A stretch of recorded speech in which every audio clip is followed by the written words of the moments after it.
En 807, Charlemagne reçoit un cadeau du calife de Bagdad, une étrange horloge à eau. À chaque heure, de petits cavaliers mécaniques surgissent, comme par magie. La cour frissonne. Science ou sorcellerie? C'est un peu l'effet Alexa quand elle se met à parler toute seule à minuit. Ces ancêtres des robots étaient appelés merveilles ou engins, du latin ingenium, l'esprit inventif. Plus tard, ça donnera ingénieur. Le mot automate, lui, n'apparaît en français qu'au XVIe siècle, sous la plume de Rabelais, du grec automatos, qui se meut tout seul. Mais l'histoire commence bien plus tôt.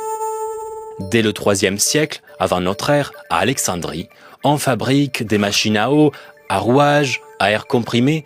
Ces savoirs passent par Byzance et s'épanouissent dans le monde islamique.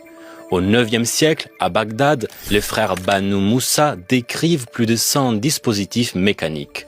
Au XIIe, Al-Jazari invente des fontaines musicales, des humanoïdes mécaniques et même un éléphant horloge. Ces inventions fascinent et effraient l'Occident. Quand des lions mécaniques rugissent, les invités s'enfuient. Et quand une machine imite l'homme, c'est le vertige.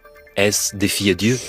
Alors les rumeurs commencent à circuler pour diaboliser des savants occidentaux qui s'inspirent de ces savoirs étrangers. Une légende raconte que Gerbert d'Aurillac, futur pape Sylvestre II, aurait fabriqué une tête parlante qui répondait oui ou non à toutes les questions. Le chat GPT de l'an 1000. On dit aussi qu'au XIIIe siècle, Albert le Grand aurait construit un androïde parlant. 30 ans pour le fabriquer et son élève Thomas d'Aquin l'aurait détruit à coups de marteau. Ces légendes fantaisistes traduisent une peur bien réelle, qu'un pacte avec le diable se cache derrière ces machines. Et quand au XIIIe siècle, les savants européens se lancent vraiment à leur tour dans la construction d'automates, la littérature s'en empare. Les romans arthuriens imaginent des chevaliers de cuivre immenses, mus par des rouages, des machines que des héros de la table ronde, comme Lancelot ou Ségurant, doivent vaincre. L'homme contre la machine, déjà un cauchemar sur le progrès, comme dans la science-fiction. Et aujourd'hui, nous ne craignons plus le diable, mais des algorithmes tout aussi invisibles et diaboliques. La peur reste la même. Et si la machine devenait indépendante? Et si elle agissait contre nous? Le syndrome de Frankenstein était déjà en germe, bien avant Mary Shelley, bien avant Terminator.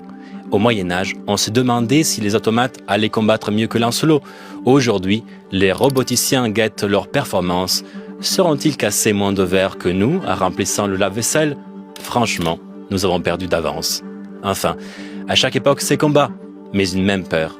Et si ça finissait par nous échapper?